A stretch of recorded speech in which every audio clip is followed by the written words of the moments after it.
Bienvenido, maestro. De verdad que es un gusto que usted pueda participar en este ciclo virtual y es un placer tenerlo y poder escucharlo aquí. Muchas gracias, mi querido Luis. Pues te agradezco muchísimo la invitación a este esfuerzo que se hace en una época tan difícil, un poco complicada, pero que las comunicaciones, las redes sociales, pues facilitan.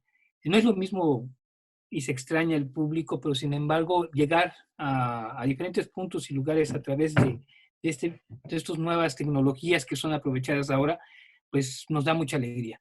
Agradezco a ti por la invitación, Luis.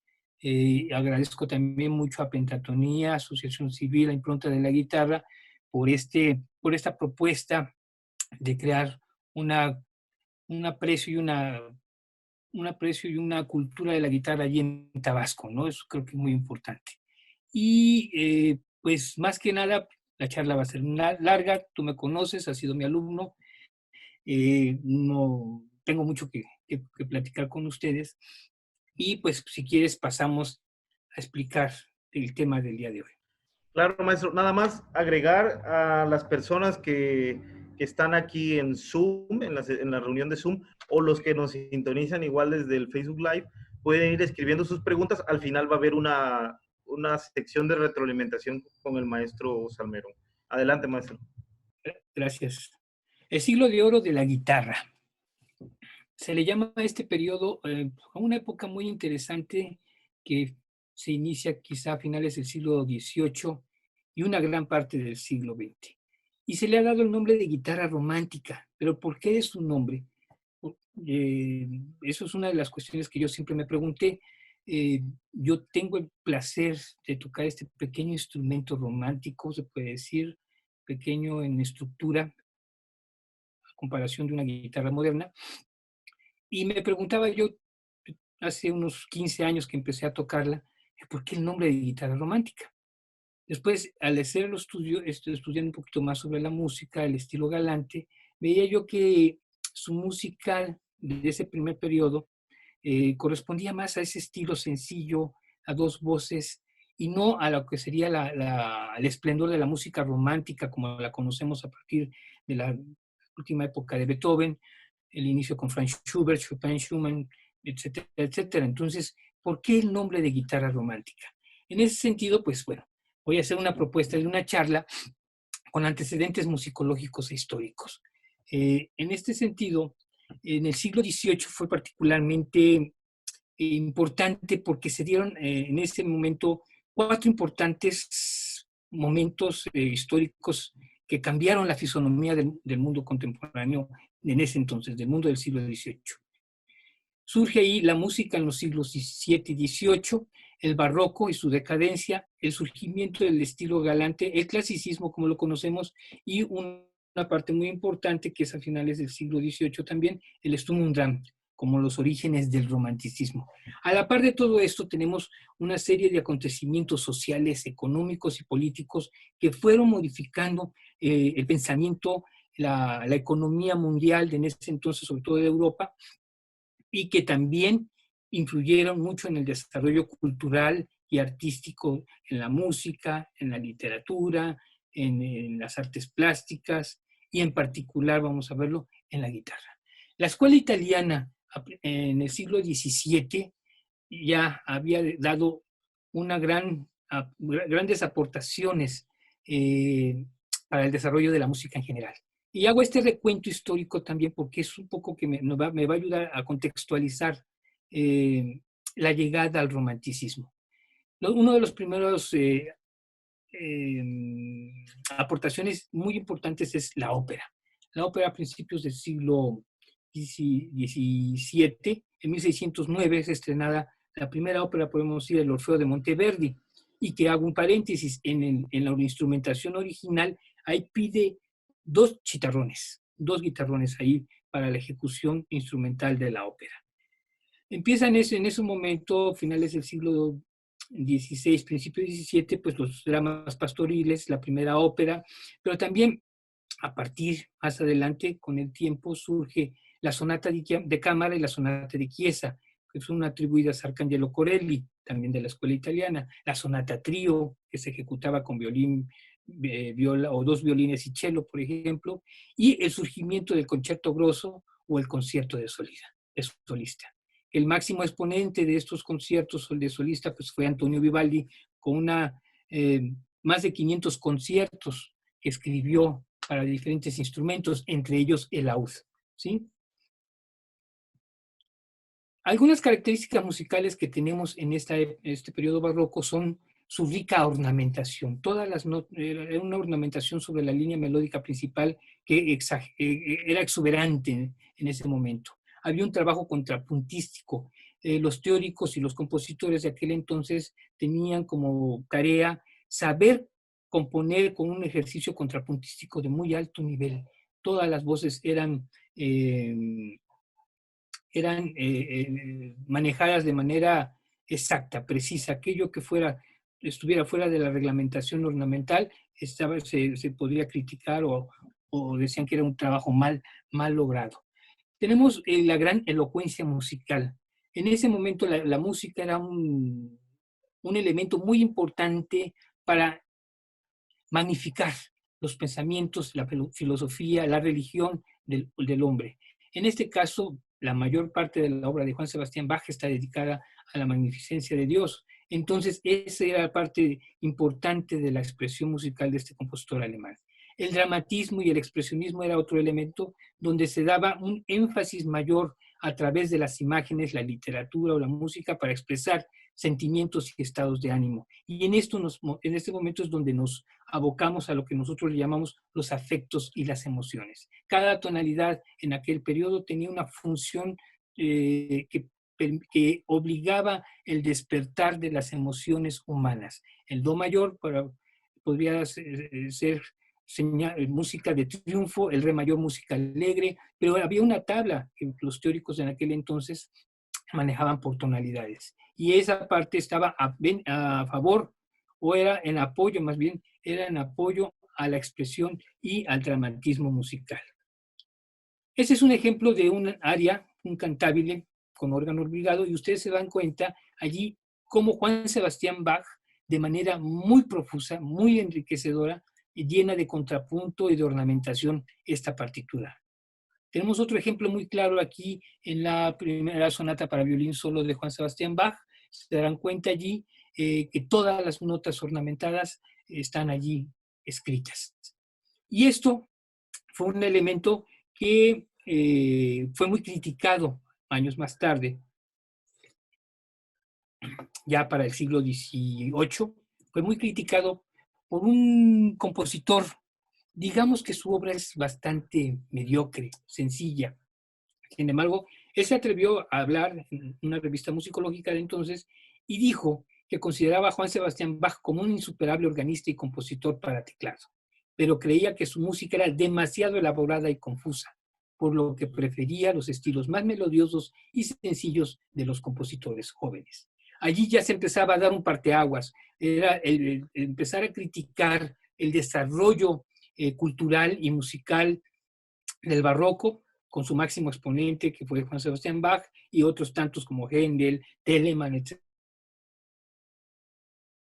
etcétera. En esa época, primer cuarto del siglo XVIII, una búsqueda de una sencillez musical que permitiera otro tipo de sensaciones. Entre los primeros exponentes de este movimiento que empezamos a llamar como el estilo galante, empieza a aparecer irónicamente un hijo de Juan Sebastián Bach, Johann Christian Bach, y Giovanni Battista Pergolesi, un italiano, que a él se le atribuye la creación de la ópera bufa. Pero eso es tema de otra charla. Domenico Cimarosa sería, digamos, de los primeros exponentes de este estilo galante. Pero vamos a ver qué es eso. Aquí. El barroco establecía en la columna de la izquierda demasiadas dificultades musicales, demasiadas ataduras al anotar la ornamentación, demasiada polifonía y todas las voces tenían la misma importancia y la línea principal se veía perturbada. ¿Qué buscaba en contraparte del estilo galante? Una mayor facilidad, escribir sin ornamentación, solo se abocaban a dos voces, la melodía y el acompañamiento. ¿Y cuál era su objetivo principal? Destacar las bellas melodías. En ese sentido, vamos a ver un ejemplo y escuchar voy a tratar aquí no hacerme bolas con las pantallas. Vamos a escuchar una sonata, la número 3 del Opus 5 de Johann Christian Bach para teclado, donde ustedes ven en esta partitura dos pentagramas, la mano derecha, la mano izquierda, la mano derecha en el sistema de arriba, una línea melódica con escalas ascendentes, y tenemos abajo la armonía descompuesta en lo que podríamos decir un bajo de Alberti, sencillito, dos voces, nada de complicación. Vamos a escucharla brevemente para poder trabajar. Vamos a ver dónde está aquí. Deja conmigo. Escucharemos entonces la sonata número 3, número 3, opus 5 de Christian Bach.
Esto fue la sonata de Christian Bach, y vamos a pasar a otro momento importante que es el clasicismo. Ya en el clasicismo, más o menos a mitad del siglo XVIII, se tienen ya muy claras muchos elementos. La parte formal, que es la estructura de la sonata, que ya venía apareciendo desde el siglo XVII como un área da capo, pero de manera más desarrollada.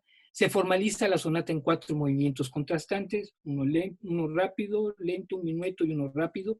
El concierto a solo empieza a aparecer, los grandes conciertos para pianoforte, conciertos de Mozart, los conciertos para violín, conciertos para violonchelo, para trompeta, etcétera, etcétera. Y se empieza el establecimiento de la sinfonía.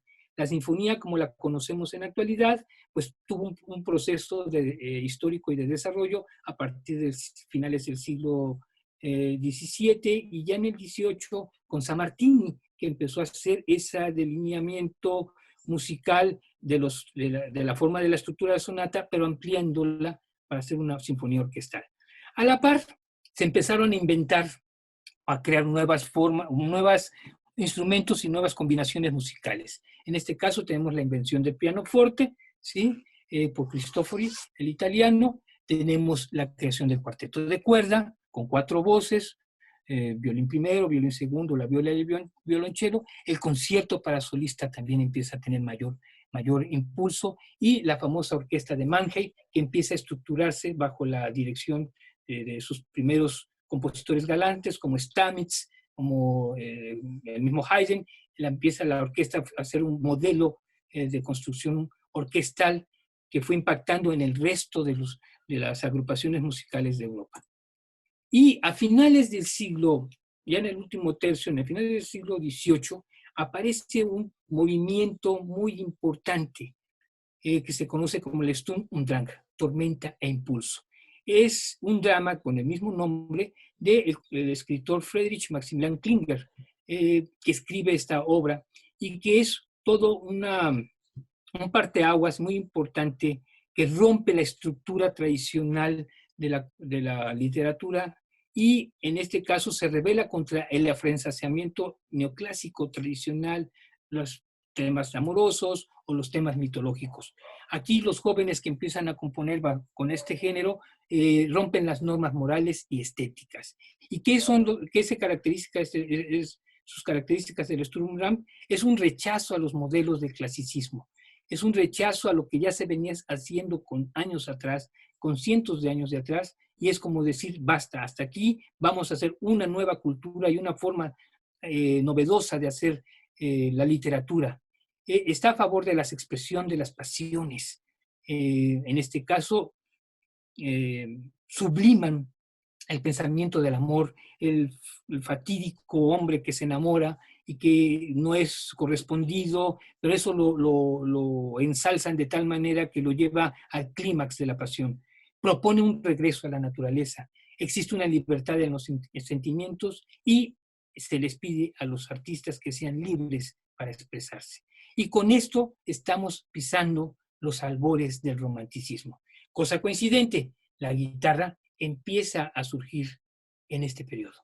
La guitarra romántica empieza a surgir a partir de los compositores que nacen a finales del siglo XVIII. ¿Cuáles son movimientos políticos y sociales importantes que también se dieron en este periodo? Es la Revolución Industrial, que ya lo sabemos, que marca también un progreso y un desarrollo con las industrias en Europa del siglo XVIII, la independencia de los Estados Unidos también a partir de 1775 y la consabida Revolución Francesa a partir de 1789. ¿Sí? Entonces, todos estos movimientos, todo lo que se venía acumulando a lo largo de este grandioso siglo XVIII, están dando la génesis para nuevas formas creativas del siglo XIX. Eso es lo más importante. Es todo un boom, un estallamiento, se estalla en todos los conceptos políticos, sociales, económicos, culturales, filosóficos, literarios, las artes también son movidas, la escultura se mueve, todo durante el siglo XVIII para pisar el siglo XIX. Aquí tenemos algunas imágenes de la batalla de la Bastilla y cómo va evolucionando la guitarra. Y con eso doy este pequeño margen para poder encuadrar por qué el nombre del romanticismo, mi guitarra romántica. No voy a hacer una explicación histórica muy formal de la guitarra desde el medioevo hasta nuestros días, va a ser muy rápida, pero partimos del nombre genérico de guitarra latina y morisca que ya aparece en las cánticas de Alfonso X el Sabio. Allí se está, en esta imagen de la izquierda, vemos una guitarra latina y una guitarra morisca, y abajo vemos una vihuela de arco y una vihuela de péñola. La guitarra latina, pues son pulsadas, la morisca, que viene con la influencia de los moros en la invasión que se hizo a España durante el medioevo, y abajo la vihuela de arco, que es el antecedente de la viola da gamba y de los violines, y finalmente la vihuela de péñola, que es la que se tocaba con un plectro o una espiga con la mano derecha sobre estos instrumentos.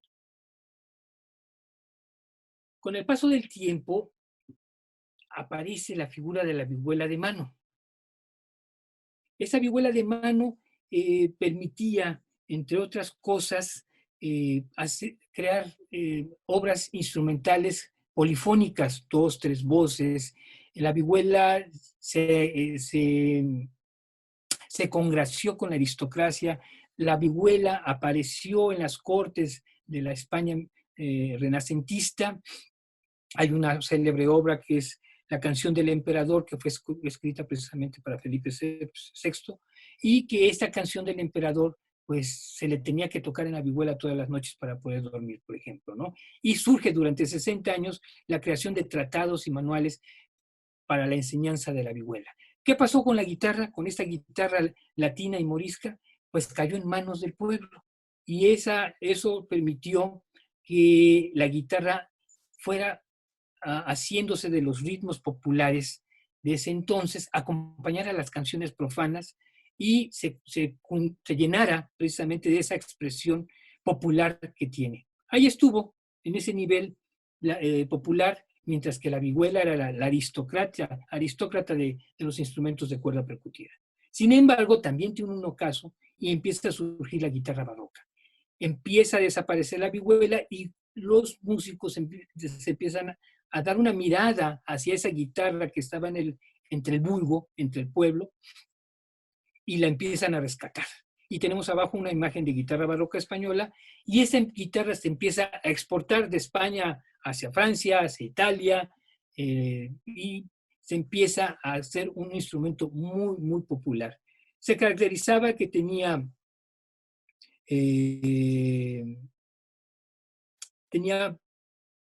el número de cuerdas era diferente, su principal característica para tocar era punteada y podían hacer rasgueos de manera de acompañamiento en la música popular como la conocemos ahora. Juan Bermudo, un tratadista de aquella época, decía que la guitarra era una vihuela al que le habían quitado la cuerda sexta y la prima, ¿sí? Y los compositores de entonces, como en Francia Robert de Bizet, Corbetta, y en España Lucas Luis de Ribayás, Gaspar Sanz, empiezan a recoger las canciones populares, las instrumentan y hacen unas grandes joyas y suites de música barroca, especialmente compuesto por danzas, que le dieron otra cara a esta imagen de la guitarra en ese entonces. Estamos finalizando con con esta guitarra barroca o española del siglo XVIII y se empiezan a hacer ya cambios organológicos en su construcción de la guitarra, ¿sí?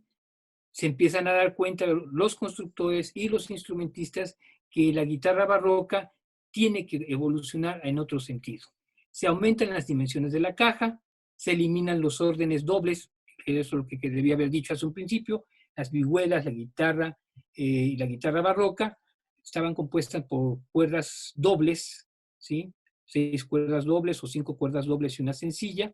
Y bueno, a partir de estos cambios se decide que sea solamente cuerdas sencillas. Se generaliza el uso de abanicos y barras transversales adentro del instrumento, se reducen los ornamentos de la guitarra, se quita la roseta, aquello que ven ustedes en la boca es un ornamento que se le conoce como la roseta, en esa guitarra barroca, se le quita. Se usan trastes fijos de metal, anteriormente eran de tripa. El diapasón se construye ya elevado, ya no está pegado a la tapa, como ven ustedes aquí, y se añade una sexta cuerda. Son los cambios organológicos que sufre el instrumento, y aquí vamos a ver ya para finales del siglo XVIII, a partir de 1790, algunas guitarras y constructores muy famosos que, como ustedes ven en estas bellas imágenes, dieron otro cambio al instrumento que nosotros tocamos. Tenemos una guitarra de Fabricatore de 1790, Pagés al centro, una Panormo francesa también, que es muy tradicional. Vean ustedes que esa guitarra ya empieza a utilizar la maquinaria, como se le conoce, la maquinaria metálica, mientras que las anteriores utilizan clavijero. Fabricatore de 1830 utiliza un clavijero todavía de clavijas, y la Lacoste de 1830 también es de clavija. Tenemos aquí la Stauffer modelo Lenani, ¿sí? Y la Martin, un alumno de Stauffer. Entonces ya las guitarras empiezan a sufrir una transformación que las va acercando a la guitarra que nosotros conocemos. Pero también en esta tabla que les voy a presentar, vamos a ver la relación que existe entre los compositores musicales más importantes de su momento y los guitarristas que empezaban a surgir históricamente a partir de su fecha de nacimiento. Tenemos a Franz Joseph Haydn, que nace en 1732, y a Luigi Boccherini en 1749. Y uno de los primeros guitarristas reconocidos es Christian Gottlieb Scheele, alemán, que nace en 1752. A partir del nacimiento de Mozart, en 1756, aparecen en 1760 hacia abajo varios compositores y guitarristas que empezaron a crear un repertorio y una tradición de la música para guitarra de ese periodo. Federico Moretti, Simon Molitor en Alemania, Leonard von Kahl también en Alemania, Antoine Loyer en Francia, Filippo Gragnani en Italia y Francesco Molino también en Italia. Pero aparece la inmensa, grande, majestuosa figura en 1770 de Ludwig van Beethoven. Y con él, coincidentemente, empiezan a nacer una serie de guitarristas también muy importantes. Fernando Carulli en 1770, Fernando Ferrandiere en España, Wenceslao Matiecka, Andrés Kira, Antonio Nava, François de Fossat francés, Joseph Kufner, 76, Fernando Sor en 1778, Mauro Giuliani, Anton Diabelli, Niccolo Paganini, Frédéric Carl Lemin, Dionisio Aguado, Luigi Lenani, Matteo Carcassi, y puede ser una lista mayor. Sin embargo, estos son los guitarristas que dieron mucho que decir en la primera mitad del siglo XIX, ya como músicos, como guitarristas. Muchos de ellos, de esta lista, muchos de ellos dejaban sus países de origen para buscar nuevos horizontes. Entonces se van a los centros musicales más importantes que había en Europa en ese entonces. Está la escuela francesa, la escuela española y la escuela vienesa. En la escuela francesa, el compositor más importante que se tenía en ese entonces era Luigi Cherubini.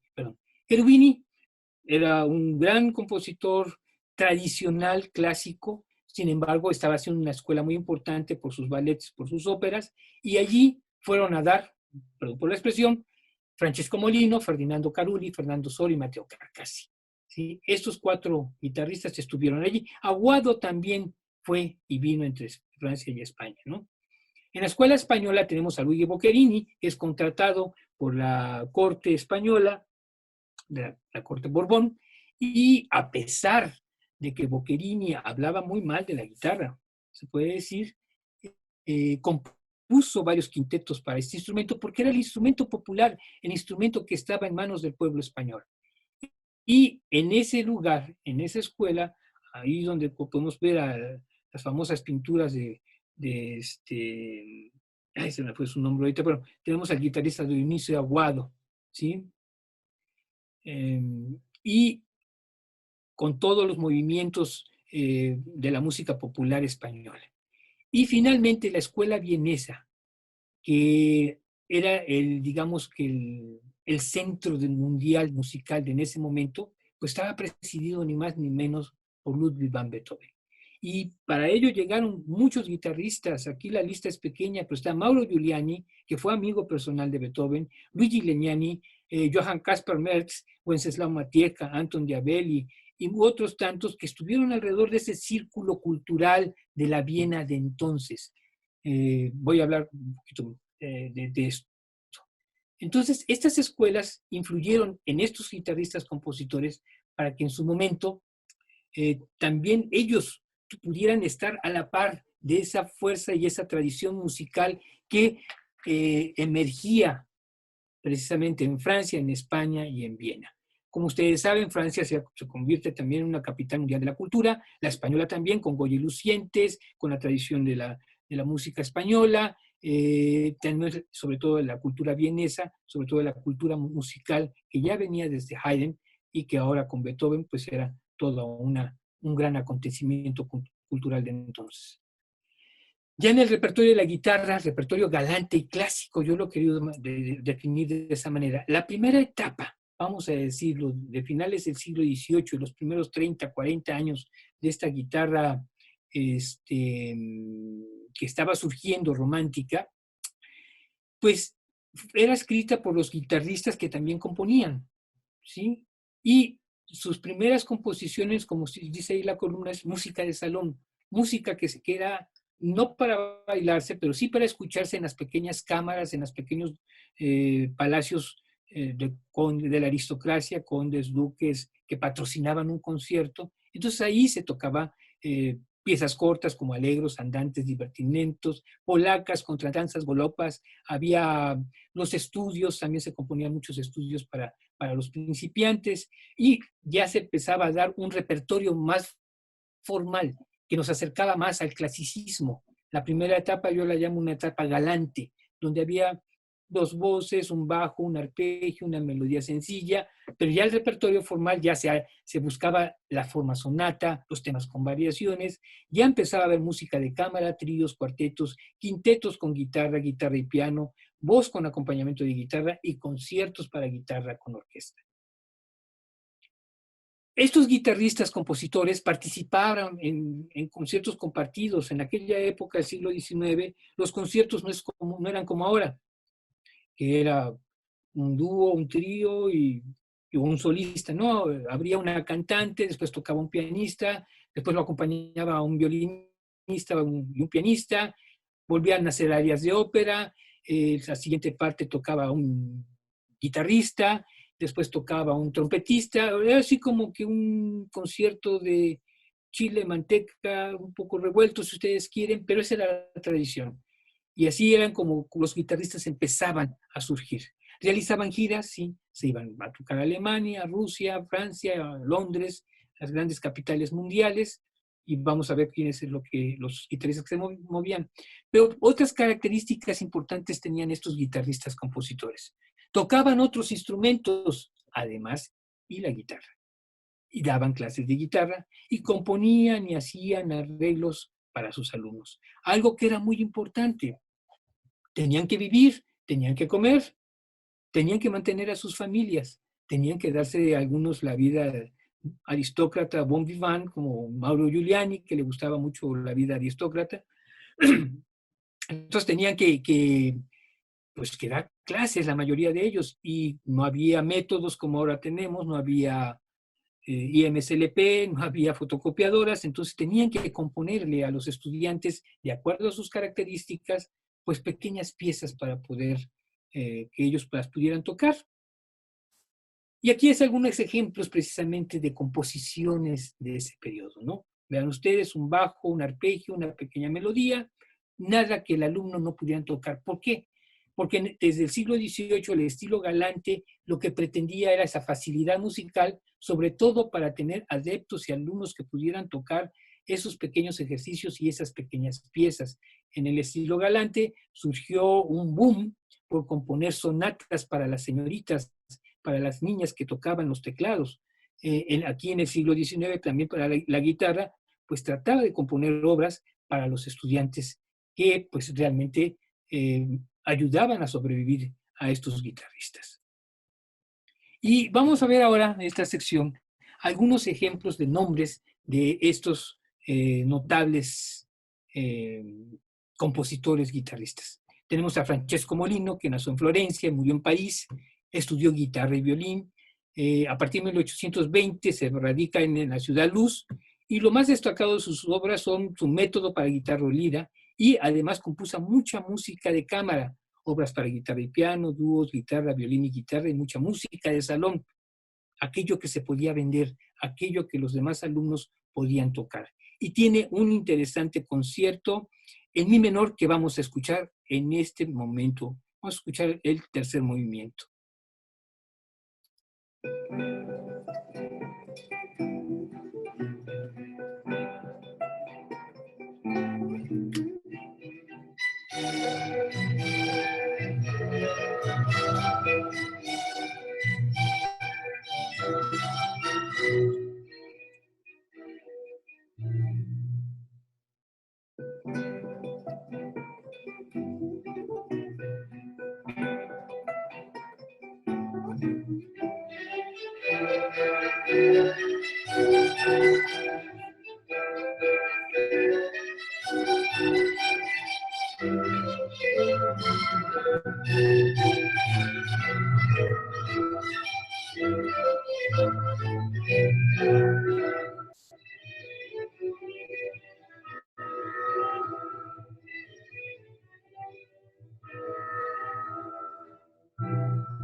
Voy a ponerles ahora su trío para flauta, viola y guitarra.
Bueno, vamos a cambiar Continuaremos con otro.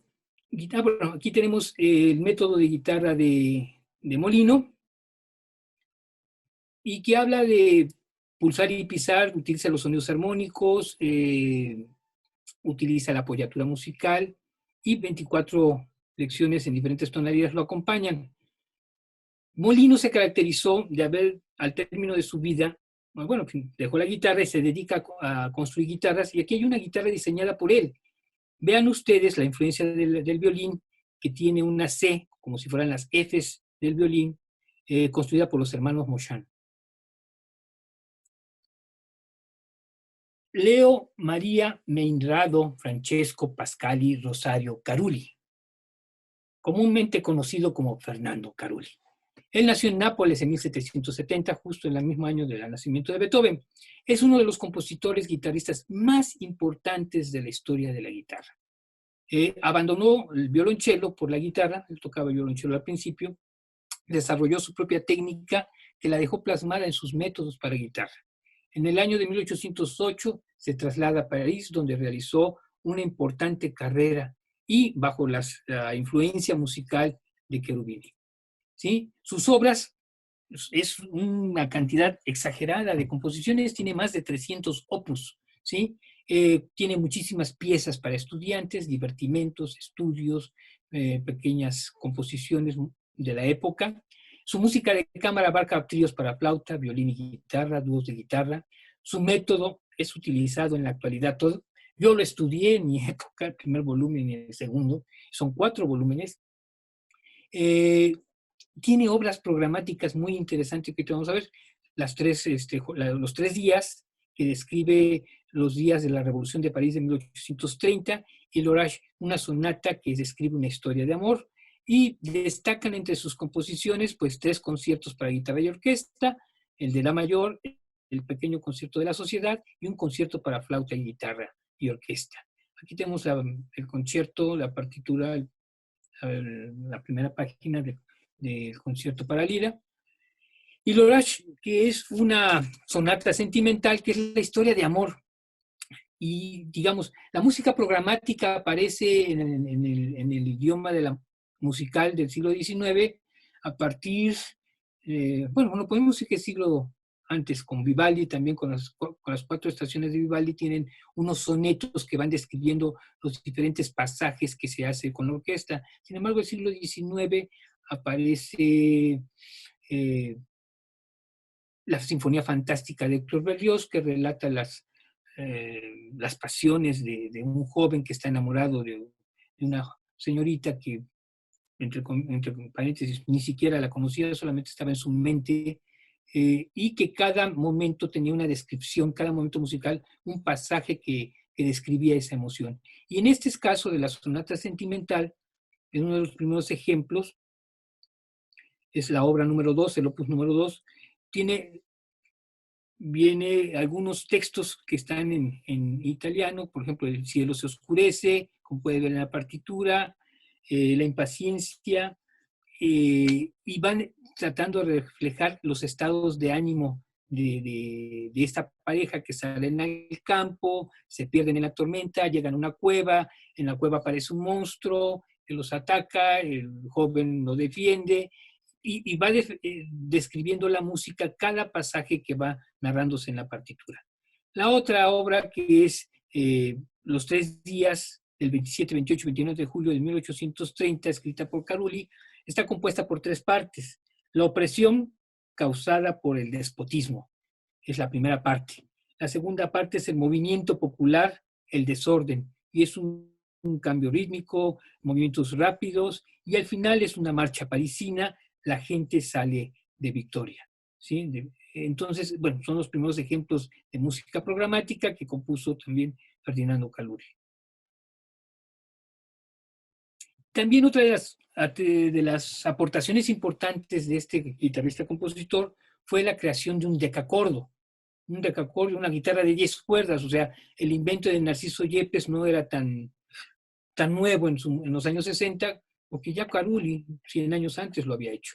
Inclusive escribió un método para el decacorde, y aquí vemos un modelo de 10 cuerdas, construido por Lacote. Otra imagen de cómo estaba construida esa guitarra. Y vean ustedes ahí el sello del constructor, Lacote, y abajo cómo estaban distribuidas las cuerdas. La sexta cuerda no era un mi, como tradicionalmente tenemos en la guitarra moderna, es un sol, después tiene un fa, un mi, un re y un do, hasta la 10ª cuerda. Y París era la cuna ya de muchos movimientos culturales, de fanáticos, había mucha música, había mucho teatro, había mucha ópera, y había los fanáticos de los guitarristas. Entonces, en este grabado podemos ver cómo se enfrentan a guitarrazos los partidarios de Molino, ya escuchamos a Francisco Molino, y los partidarios de Carulli. O sea, ¿quién era el mejor? Eso estaba en la crítica de todos, todos lo comentaban y se agarraban con los atriles y con las guitarras, y esto es el testimonio de un grabado de la época. Lo que nos indica muy interesante cómo era el movimiento guitarrístico tan fuerte, tan de fans, se puede decir, en aquel momento, que se daba en aquella época. Tenemos a uno de los guitarristas más importantes también ya en el siglo XIX, compositor, con una cultura musical impresionante. Bueno, creo que antes de pasar, perdón, vamos a escuchar obras de Carulli. Para eso las tengo preparadas. Vamos a escuchar un fragmento de su pequeño concierto de la Sociedad, un fragmento de su sonata para guitarra y un dúo pequeño de Carulli.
Escucharemos ahora un breve fragmentito muy chiquito de su dúo para guitarra, Opus 62.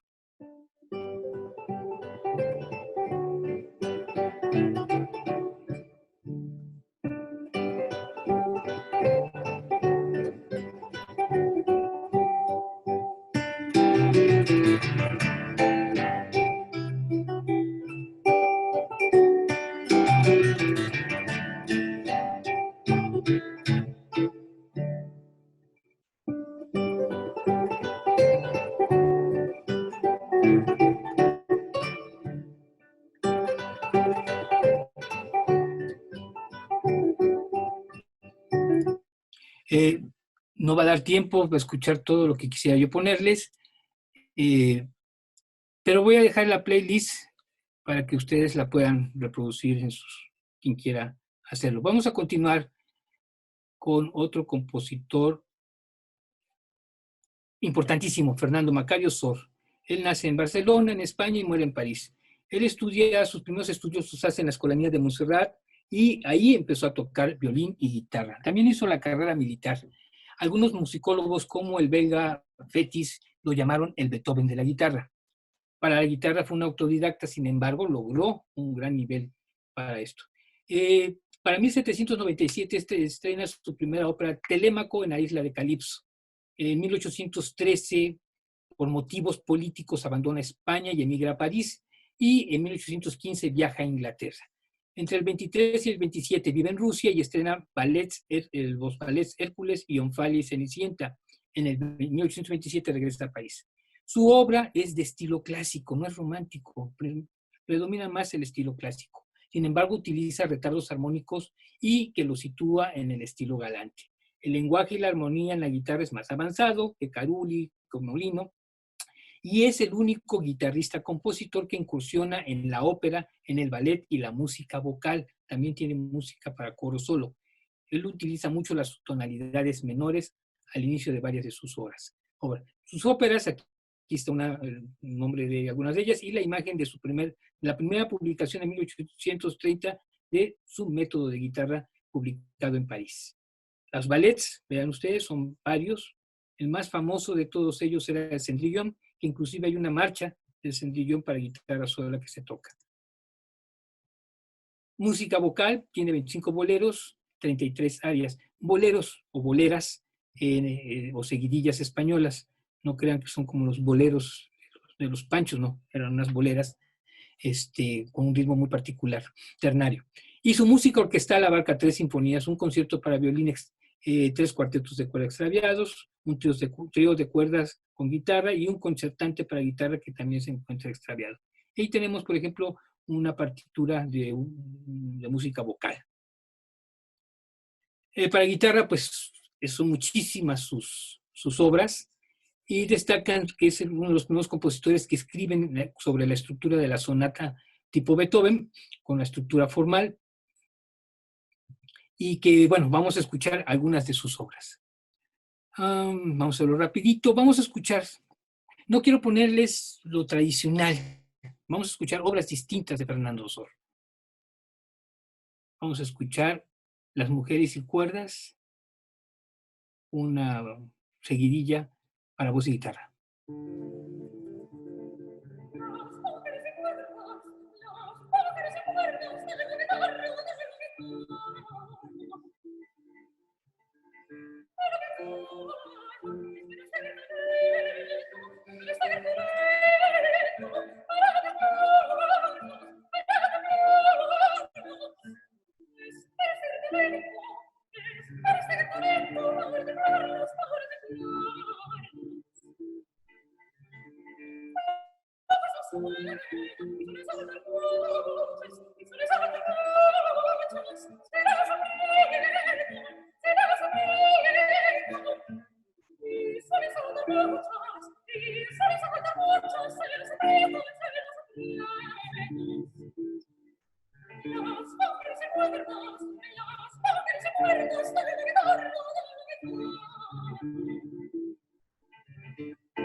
Vamos a escuchar en su visita que hizo a Londres música para piano.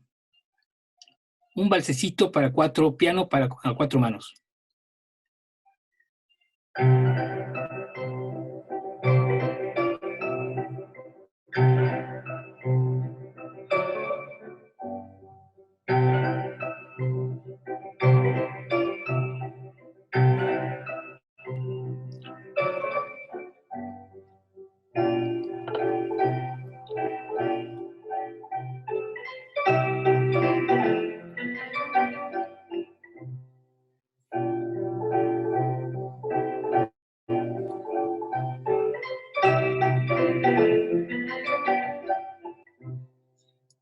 Él fue muy amigo de Dionisio Aguado. Tenían diferencias en la forma de tocar. Fernando Sor tocaba sin uñas, tocaba con las yemas, y Aguado tocaba con uñas. Sin embargo, fueron buenos amigos. Y escribió un dúo, que se llamaba así, Los Dos Amigos. Una guitarra llevaba el nombre de Sor y la otra guitarra llevaba el nombre de Aguado. Y vamos a escuchar un fragmento de la mazurca final.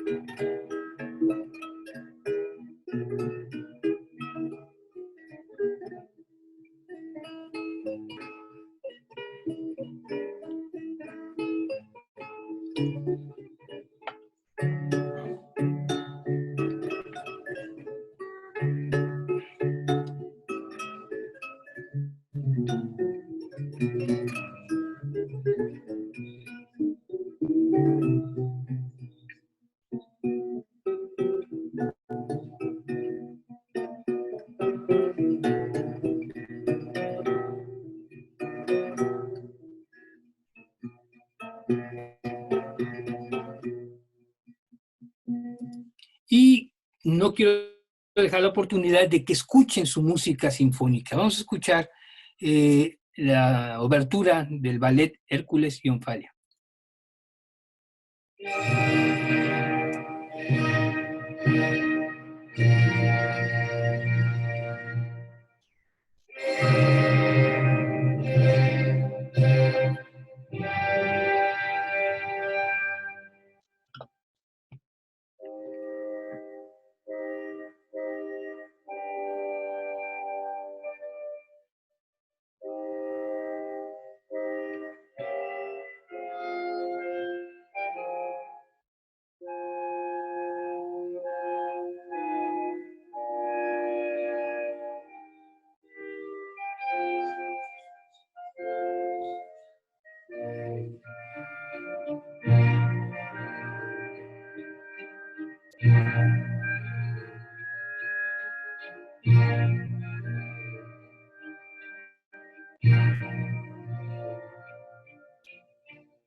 Bueno, la obra es más grande, pero bueno, nos da un poco la idea del manejo orquestal que tenía Sor. Y sí, ahí entiende uno por qué se le llamaba el Beethoven de la guitarra, ¿no? Por esa cercanía armónica, temática, en las tonalidades menores y las modulaciones con Beethoven, sea dicho con respeto. Dionisio Tomás Ventura Aguado y García, conocido entre los cuates Dionisio Aguado. Fue alumno de de guitarra con uno de los más famosos guitarristas de mediados del siglo XVIII, el padre Basilio Miguel García. Posteriormente estudió en Francia con Federico Moretti. En 1925 viaja a París. Tiene amistad con músicos como Rossini, Cherubini, Paganini, Bellini, Sor y Fossà. Sor, como les decía hace un momento, le compone Los dos amigos, el Opus 41, una parte dice Sor y otra la dice Aguado. Regresa a Madrid en 1838 y se dedica a la enseñanza. Y entre sus aportaciones didácticas tenemos su escuela para la guitarra, y que es publicado en 1824 en Madrid, y si alguno de ustedes tiene la oportunidad de leerlo, él es el primer guitarrista que maneja las digitaciones de ambas manos, números y letras para cada una de las notas que se van a tocar. También es inventor de una máquina, ahora que hay los soportes y todas estas cosas. Bueno, no crean que es nuevo, para nada, eso ya existía el trípode o máquina de aguado, construido en 1836. Como verán aquí, se colocaba la guitarra y él cómodamente se sentaba sin presión alguna en su espalda, y aquí es el trípode y cómo se sostenía en aquel entonces. Así que ahora los cojines y los gran sopor y la cosita esta de acrílico que se pone ahí en el pecho, que yo creo que acalora mucho, no son cosas innovadoras, ya existían en el siglo XIX. Y vamos a escuchar alguna obra de Aguado, que digamos que Aguado no se caracterizó por esa versátil facilidad para componer como Sor o como Carulli. Sus obras no son del todo muy agraciadas, se puede decir, pero hay obras como el Rondó número 2, que es muy famoso entre todos los guitarristas, y este fandango variado de Aguado.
Bueno, vamos a seguir adelante con otro compositor muy importante, que fue Legnani, Reinaldo Legnani. Desde niño estudió todos los instrumentos de arco: violín, viola, violonchelo y contrabajo. Además estudió guitarra y canto. En 1819 se presenta por primera vez en Viena. Colaboró con pianistas y editó bienes más Joseph Leiserdorf en varias composiciones. Dejó con los conciertos y empieza a fabricar también guitarras. Su catálogo consta de más de 200 obras para guitarra. Su obra más importante, que es conocida y que hace poco hicieron un video sobre sus caprichos, son precisamente estos, los 36 caprichos opus 20, escritos en todas las tonalidades y con diferentes dificultades mecánicas para el instrumento. Y aquí tenemos con el laudero Stauffer, que era un laudero que vivía en Viena, quizá el laudero más famoso del siglo XIX, hicieron el modelo de guitarra Legnani.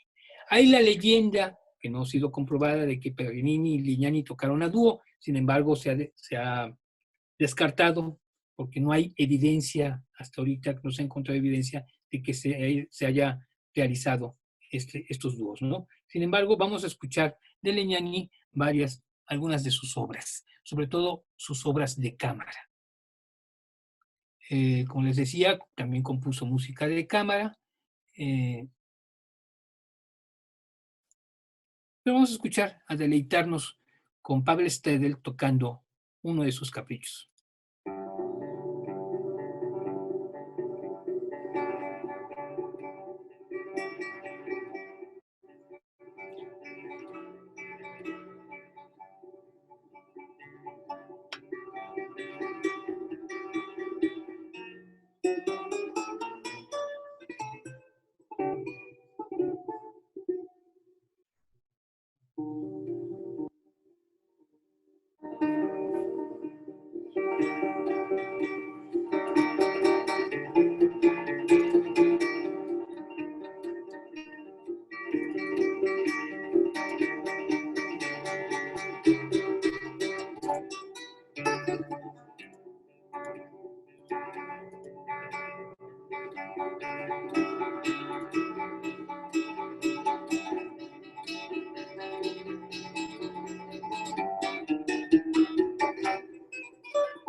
Y escucharemos un fragmento de su trío, un dúo concertante para flauta y guitarra de Legnani.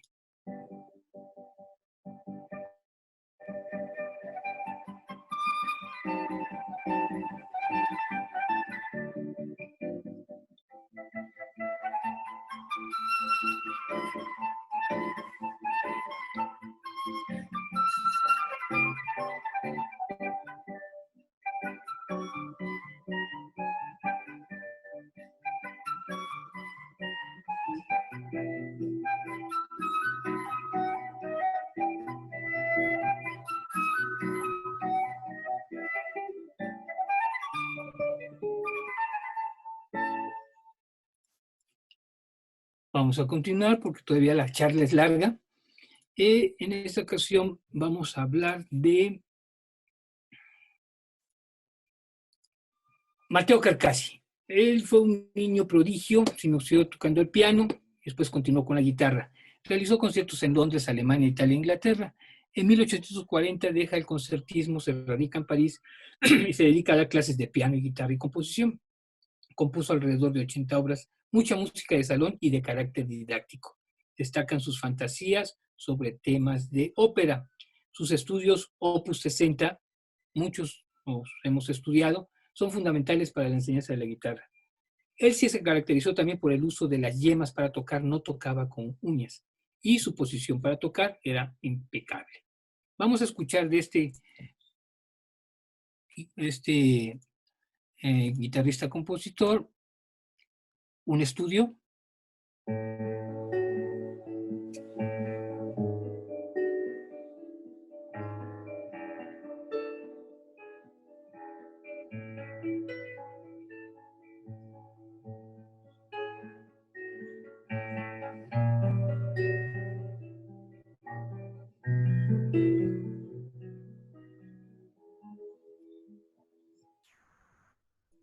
Y un capricho.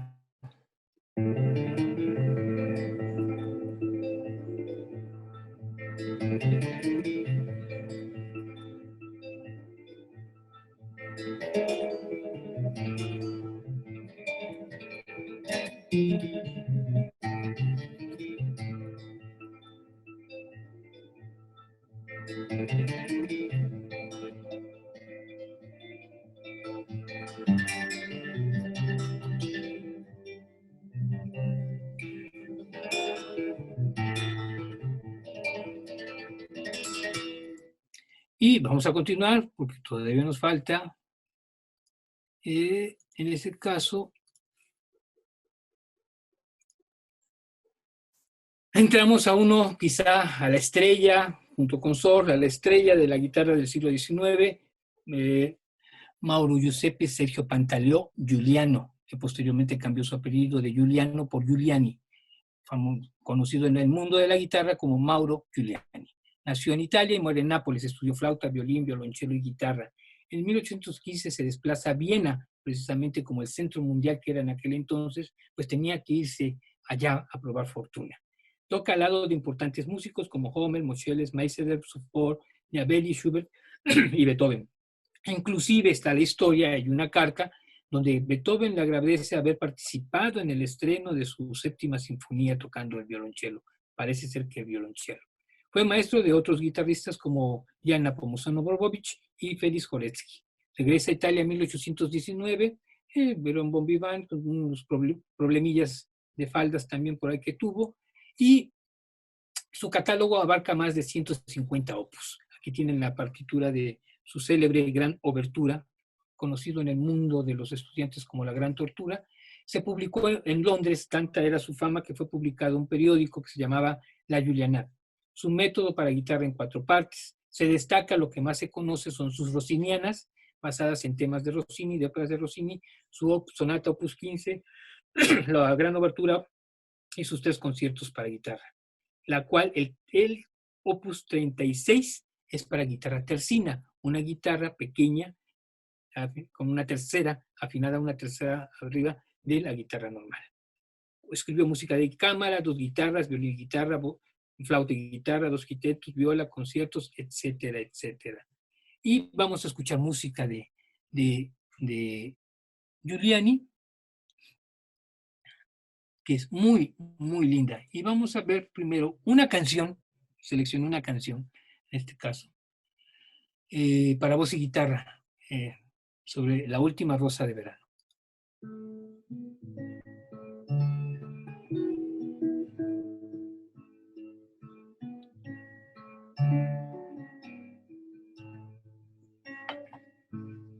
Tis the last rose of summer left blooming out. All our lovely companions are faded and gone.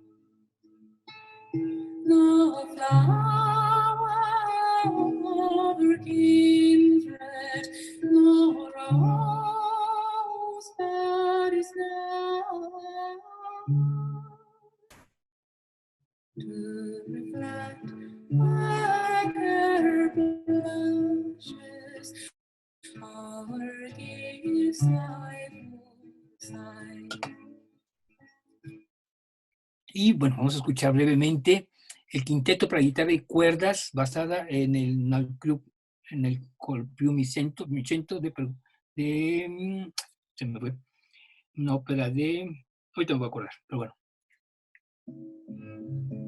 Nel Colpiumicento de Nel Colpium.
El tema es el Nel Corpiù non mi cento de Paciello, y es el tema el cual hace este quinteto, un tema con variaciones y una polonesa final, hace este maravilloso maravillosa obra de Giuliani. Vamos a continuar porque hay muchas cosas que comentar. Por eso se le llama el siglo de oro de la guitarra, porque hubo muchísima música, muchos compositores guitarristas, y aparece en escena Tomás Wenzel Matejka. Él es oriundo de Bohemia y desde niño estudió canto, violín y piano. También estudió Derecho.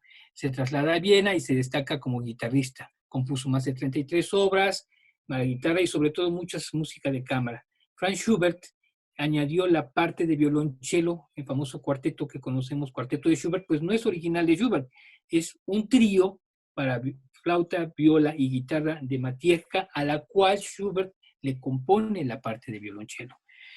Y también bien en Viena del siglo XIX tenemos a Anton Diebelli, un niño que estudió piano, guitarra y también estudió para sacerdote, estudió con el hermano de Haydn, fundó una editora musical muy famosa y tocó varias veces con el piano acompañando a Giuliani. Tiene un gran repertorio para guitarra, 3 sonatas, tríos, música para flauta y guitarra y mucha música de salón. Tuvo una amistad profunda muy cercana con Beethoven, de la cual Beethoven compone 32 variaciones sobre un vals de Diabelli. Pero esta historia no estaría completa sin algo que quiero añadir brevemente. ¿Qué sucedía en la Nueva España? ¿Qué sucedía en el México independiente? ¿Qué sucedió en el México del siglo XIX con la guitarra? Y tenemos la guitarra en México. Si no lo menciono, mi amigo Martín Valencia me va a colgar y va a decir, bro, te faltó esto. Así que lo hago, porque sí, sucedieron muchas cosas en el México del siglo XIX. La guitarra en México. Aquí podemos ver el retrato de José Manuel Guerrero a la edad de 17 años tocando una guitarra. ¿Sí? ¿Qué es lo que tenemos a finales del siglo XVIII? El Códice Saldívar número 4, que realmente era el volumen de acompañamiento de las pasacalles y obras de 1732 de Santiago de Murcia. ¿Sí? Es un volumen que fue hallado en Guanajuato por Gabriel Saldívar y contiene danzas españolas y mexicanas, bailes y danzas de corte, nuevos tipos de danza y posiblemente teatrales. Como bailes tiene villanos, fandangos, tarantalas, marisépalos, danzas, gallardas, españoletas. Nuevas danzas tiene bailar caracoles, imposibles, una bota, y danzas mexicanas que han sido el dolor de cabeza de muchos musicólogos como los cumbés y las arambeques. También aparece en nuestro México del siglo XVIII un tratado, la explicación para tocar la guitarra de punteado, para música o por cifra y reglas útiles para acompañar con ella la parte del bajo, de Antonio Vargas y Guzmán. El documento son 3 documentos que hay, uno en Chicago, que publicó Robert Stevenson, el otro, que es el más estudiado, es el que se encuentra en el Archivo General de la Nación, que fue editado por Juan José Escorza y José Antonio Robles Caero, y el de Cádiz, que recientemente encontrado en 1994. Y esta es la portada, explicación para tocar la guitarra, y fíjese abajo como dice don Juan Antonio de Vargas y Guzmán, profesor de este instrumento en la ciudad de la Veracruz, 1776. Los que vivimos en Veracruz ya nos hemos vuelto locos y no encontramos dónde vivió, si este guitarrista aquí dio clases, etc. Pero la edición ahí lo dice.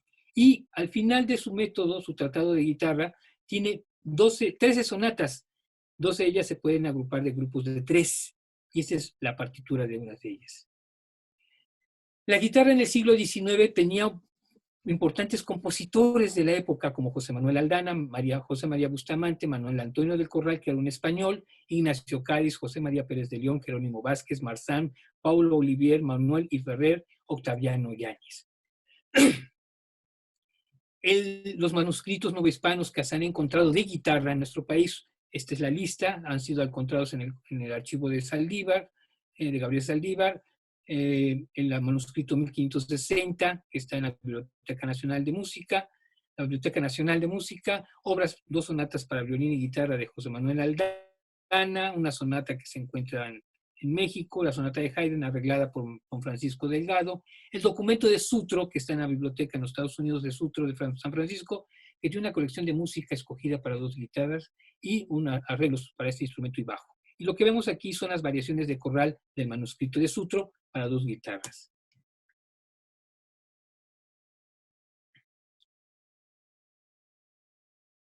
Estas son algunas partituras, pertenecen a un cuaderno que encontré de música para guitarra de Altagracia Fraustro del siglo XIX. Música de salón. Y aparece lo que es la guitarra séptima mexicana, una séptima doble. Esta es una edición de Alemania. No está clara el origen de esta guitarra mexicana, pero se acerca mucho a lo que describió Antonio Vargas y Guzmán en su tratado. Tiene fondo plano, cuenta con 12 trastes hasta el inicio del cuerpo. Esta es una reconstrucción de una de ellas, de Daniel Guzmán. Tiene 6 órdenes dobles y una simple. El archivo pertenece a mi amigo Martín Valencia. Y la manera de escribir para guitarra séptima mexicana es la cuerda 7, le ponían el número 7 a la nota que correspondía y el número 6 para la sexta cuerda.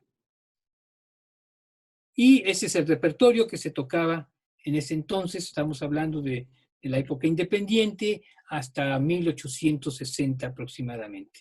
Minuetos, redobas, esquerzos, romances, chotís, cracovianas, jarabes, mazurcas.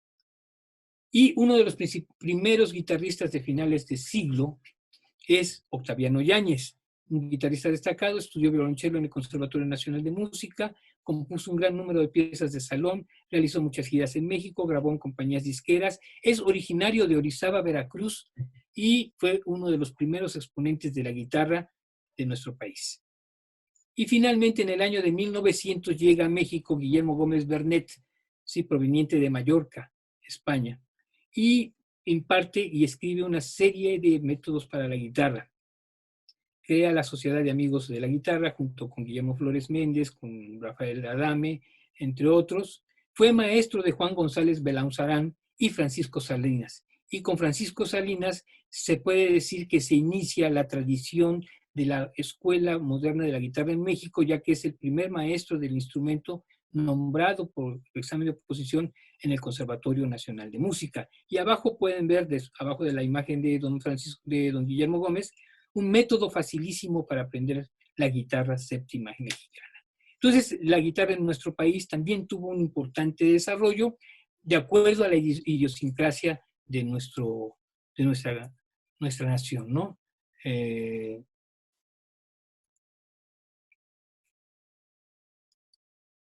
Pues con esto es un panorama muy amplio de lo que podría yo decir que es el siglo de oro de la guitarra. Cómo se fue dando desde finales del siglo XVIII a lo largo del siglo XIX, cómo llegó a nuestro país, y en el Festival de Morelia de este año en septiembre voy a tener la oportunidad de hablar sobre la historia de la guitarra en México hasta el siglo XX. Están invitados, pero bueno, creo que la guitarra tiene un lugar en el mundo de los instrumentos musicales, y esta es la historia de la guitarra romántica mexicana, de la guitarra romántica a nivel general. Adelante, Luis. Muchas gracias, maestro. De verdad que estuvo muy interesante la charla que usted dio. Sin duda, hablar de la guitarra es hablar también del siglo que consigue una maduración, ¿no?, en el instrumento y establece las bases de la interpretación y de muchas cosas que hasta hoy día damos por sentado, ¿no? Como menciona usted, hay cosas que ya estaban, ¿no? Y que ahora se retoman y pareciera que para algunos más jóvenes es algo nuevo, ¿no? Pero es algo que surge también en este tiempo. Aquí hay algo importante, por eso los ejemplos musicales, no quise Exacto. que se tocaran lo que ya conocemos, los minuetos de sol, los estudios de sol, Ujú. el opus 9 de sol, la Rossiniana número 1 de Giuliani. No, escuchemos otra música. El repertorio que legaron estos guitarristas, compositores, es inmenso. Es decir, que no conocemos es porque no nos hemos metido a investigar, a hurgar entre los archivos. Todo está en Internet. Hay cosas buenas, hay cosas malas, pero es música que ahí está esperando que llegue alguien a tocarla. Sí, así es. Y de verdad que creo que la experiencia de escuchar a alguien hablar de música también se complementa con escuchar la música, ¿no? O sea, el hecho de no solamente hablar de la música, sino también escucharla. Y también me gustaría mencionar que usted nos va a dejar, ¿verdad?, el link de la playlist para que la compartamos por aquí con las personas que están en Zoom, con las personas que están en el Facebook Live. No sé si hay alguna pregunta de alguien por ahí. Ahorita me la van a empezar a mandar. si hay alguna pregunta o algo. Ah, bueno, hay saludos, maestro, le manda saludos Banquerreque, saludos desde la Ciudad de México al maestro Salmerón de Guillermo Romero. Ah, sí, Guillermo, Saludos al maestro Salmerón desde la Casa de Cultura de Emiliano Zapata, gracias. Tabasco, el taller de guitarra desde aquí de Tabasco. Jesús Aguilar, maestro Salmerón, le mando un abrazo, saludos. Tomás Sanz, saludos, maestro Salmerón, desde el puerto de Veracruz. El maestro Manuel Rubio, recibe un fuerte abrazo, querido Enrique, felicidades por tan interesante conferencia. Un abrazo, mi querido Manuel, gracias a todos. Gracias, Mario Manuel. Ramírez Pérez, saludos desde San Juan del Río, Querétaro. Juan Ramón Sandoval Prado, saludos, mi estimado amigo, excelente exposición. Jacelibá Gallegos Güense, muy interesante la obra de Sor fuera de la guitarra, saludos.